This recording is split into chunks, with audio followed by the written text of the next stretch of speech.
And I mean, your advocacy work during that time to bring Democrats and Republicans together in the interest of India, I mean, it is historical. Right, the Republicans were there. The Indian community in the Republican side was on board. Okay, so we worked together on both sides as a team. They were convincing the Republicans, they were convincing Democrats, and we were needling each other too. How come we don't have this support? How come Republicans will remind them? How come you don't have this support? I suppose you're a big hot shot, or whatever it is. But so you worked it. Okay, so you worked it, and fortunately, there were certain players. Pelosi. She wasn't the speaker before. We supported her. We supported her before she became speaker. When they were not in power, we did a couple events, one in New York and one in the event in Silicon Valley. And we have and in there also, Ro Khanna, who's now a congressman, at that time he wanted to get my support and run for office. He was supportive. He helped me in that as a team. All right, and I know he's a little controversial at the present time, but I look at the bigger picture. Okay, at that time, he's the one who got that done. And on the Senate side, it was John Kerry. He was the first senator who broke the ice. When he came out for it in India, when he went with him to India, I went with him to India. And in India today, he said, on the civil nuclear deal, he said, I'm in principle for this, okay? And that's what broke the ice. And then Biden came in, and he did a fabulous job of getting the Senate came in.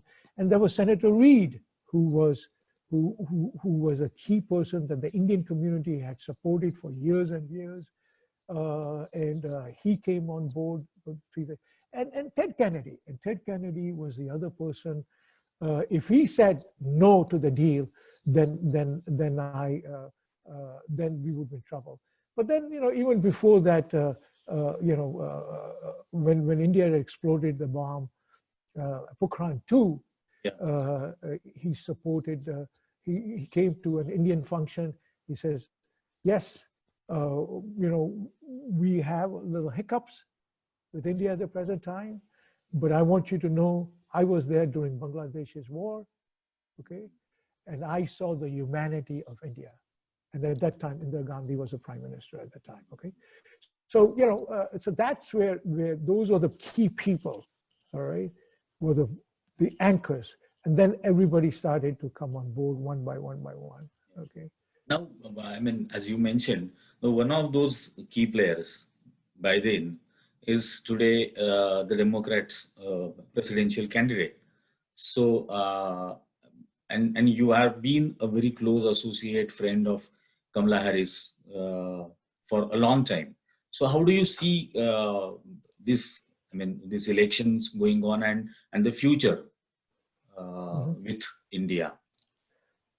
Well, yeah, go ahead. More specifically, I mean, what will be Biden's agenda for India and the Indians? Yeah. Well, I believe, Biden and Kamala Harris are going to be the next president and vice president. And I know presidential election. I had predicted in January of 2016 that Trump would be the president. Okay, and that was the day that I did a fundraiser for Kamala Harris when she ran for the Senate the first time. I told her that Trump is going to be the next president. Of course, she didn't want to hear it, but that's what the reality is. And he became the president. All right, and I think I said to her that people will get so disgusted with Trump, and then you're going to be the future president. I saw that ingredients in everything.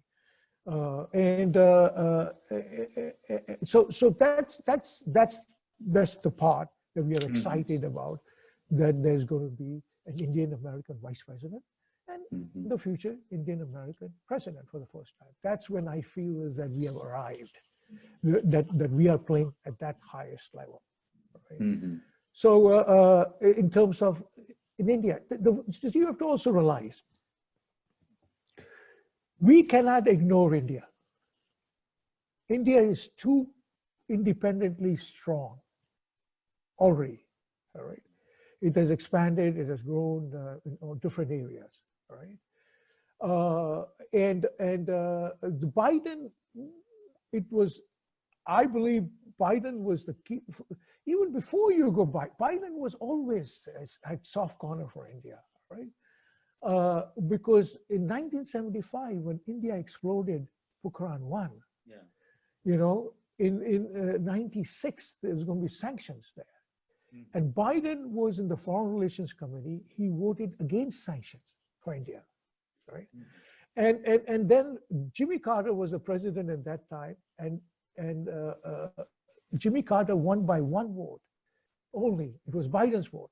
If at that time India would have had sanctions, if at that, because India did not have a powerful diaspora over here, yeah. that can pitch, that can be the ambassadors, like Rajiv Gandhi said. All right, and it would be and didn't have the support, and then Russia was right in Afghanistan at that time. It would be really, really hurt India at that time. It didn't hurt the second time Pokhran 2 because there was a lot of support, a lot of help. Little by little, we took the sanctions off from India because already people had realized that India is critical to United States national security. So we pitched everything. Even the civil nuclear deal, I pitched because of national security. Of course, the businesses community pushed for US Business Council, others pushed for business reasons. Because ours was always, and that's where we formed the US-India Security Council, it was always, you know, for national security. And that's where Biden has already said that India is critical to United States national security. He has publicly said that. It has been written up to the press, right?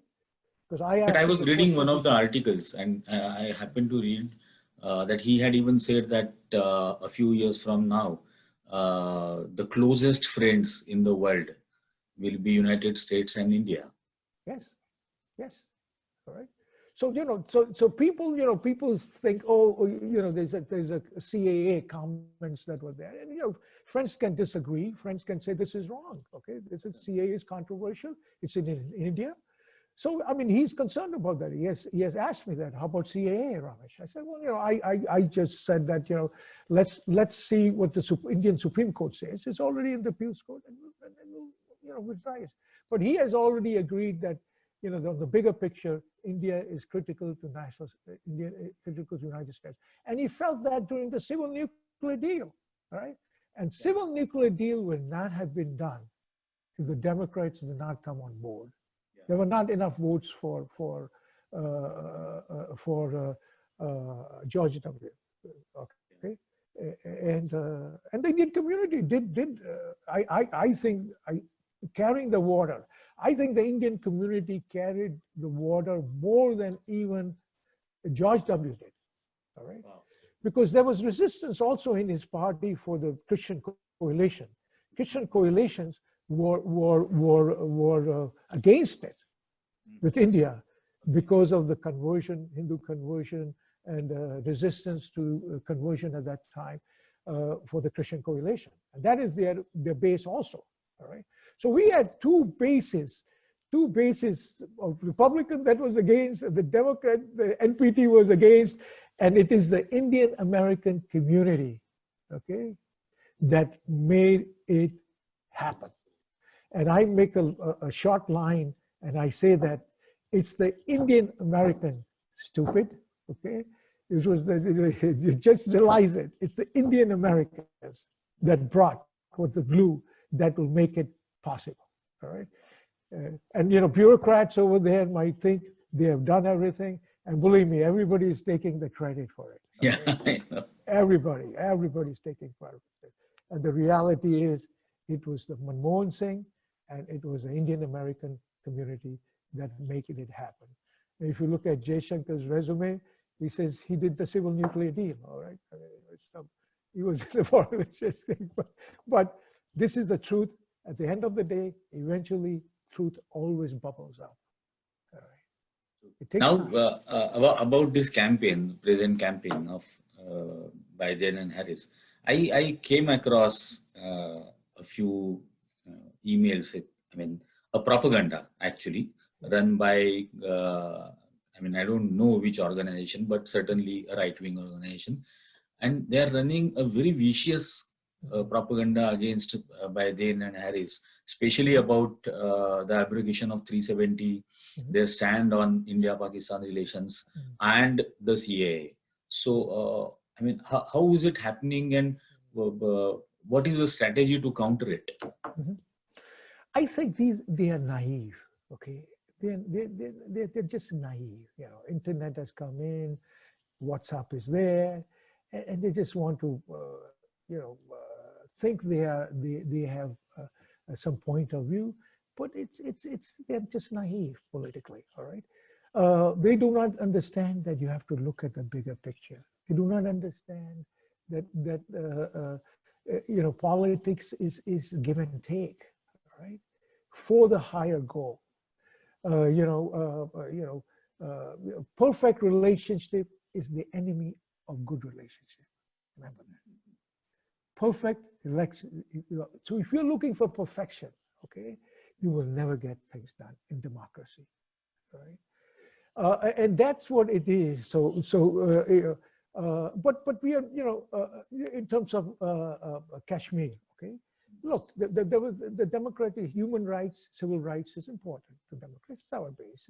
This is it's not to Republicans. All right, business and money is to the Republicans. All right, they have different base. Christian Coalition, it's different base that they have.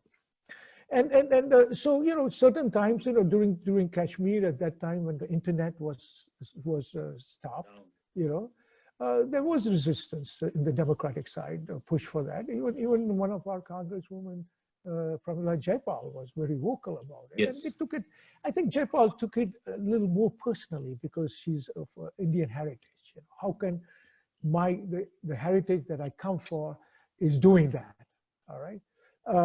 And even though the history of Kashmir with terrorism and everything is long, it wasn't addressed.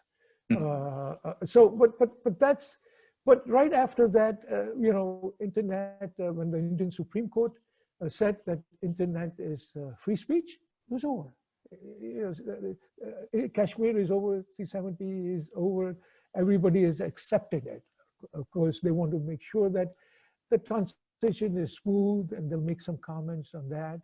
But there's no sanctions. There's no move from sanctions. Yeah. Biden has never said there'll be sanctions. Now CAA is controversial, and even what I'm doing so much Indian American, even I feel it's controversial.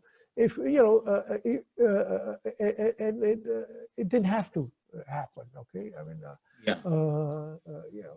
my sense is if they would have put Hindu and Sikhs in there, maybe it wouldn't be as controversial.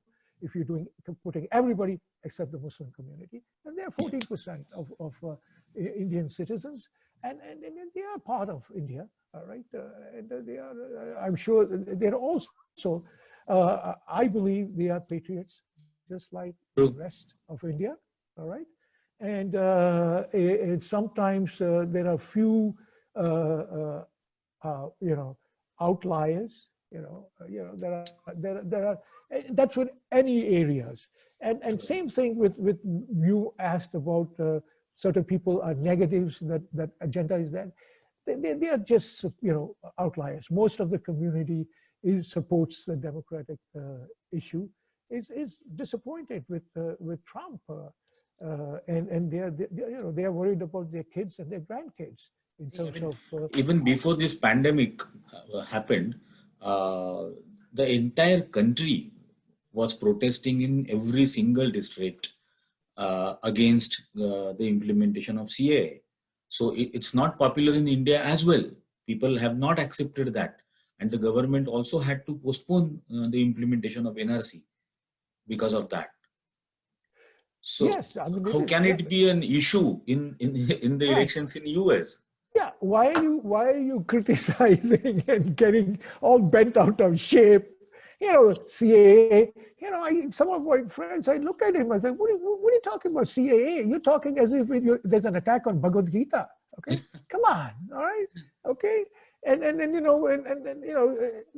there's a problem with that, and for good reason too, I mean, I do U.S.-India relationship, and when India does wrong, I criticize it publicly. I did that to Vajpayee when Vajpayee was the prime minister.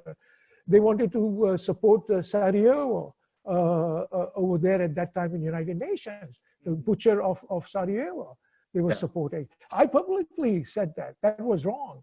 The Indian ambassador, the State Department folks were there. And then at the same time, on the Republican side, somebody brought up, they felt that United States Indian policy is made in Beijing. Okay, my executive director, Krishna Srinivasa, opened that out. And they were open because there was still towards China during Clinton's time a lot.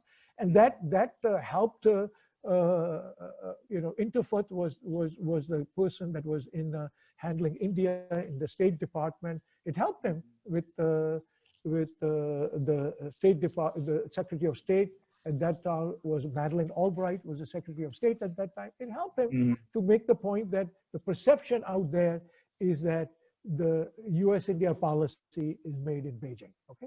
So we have been open, and that's why again, CAA is a controversial issue, okay?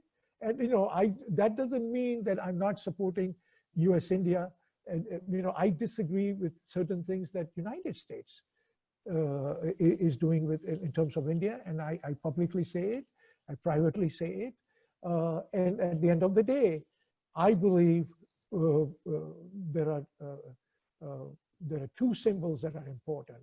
The bald eagle, which is a United States symbol, and Mother India, which is India's symbol, okay?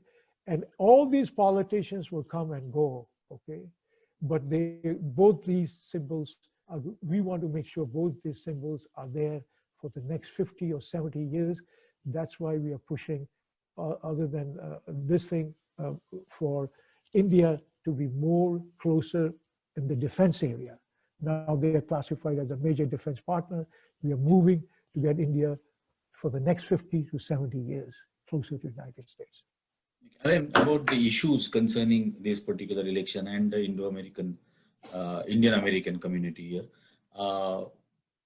how is Biden and Harris, how are they ensuring that the US-India relationship, the partnership will prosper in future, or how will United States be honoring the diversity in India and the diversity in the United States as well? So what's the agenda? Well, I think the next agenda is what my agenda is. I'm pushing the agenda for Indian American community, okay? And the Indian US-India relationship. Our next agenda is, we started the US-India Security Council in 2005. And at that time, what we wanted to do the civil nuclear deal, okay? So we wanted to get on board, through that US-India Security Council, we were able to get all the veterans of foreign wars, Gold Star wives, Iraq war, all to support the civil nuclear deal. So all the veterans came on publicly, okay, called up the congressmen in the Democratic Party, okay, targeted 5 states, were the critical states, and they came out for it, and that's how it happened, So it's a strategic, you have to be very strategic to get these things done, because it was easy, it could have been done a long time back. Right? Okay? Somebody had to make that decision. Yeah. Same thing, Manmohan Singh in India strategically was able to pass it, all right? So going back to what is the future? So future, what we want to do is, now what we have is we have NATO plus 5 countries that have access to the strategic relationship, have access to all the intelligence information, have access to the latest technology in the defense area. And United States has the latest technology, okay? And they will always have a 10-year edge because of the money that we spent. Okay, right? And India will get access to that technology, all right? So now it's NATO plus 5. The 5 countries is Japan, Australia, New Zealand, South Korea, and Israel, 5 countries. So we are trying to change the law permanently that India becomes the 6th country. Okay? And it's also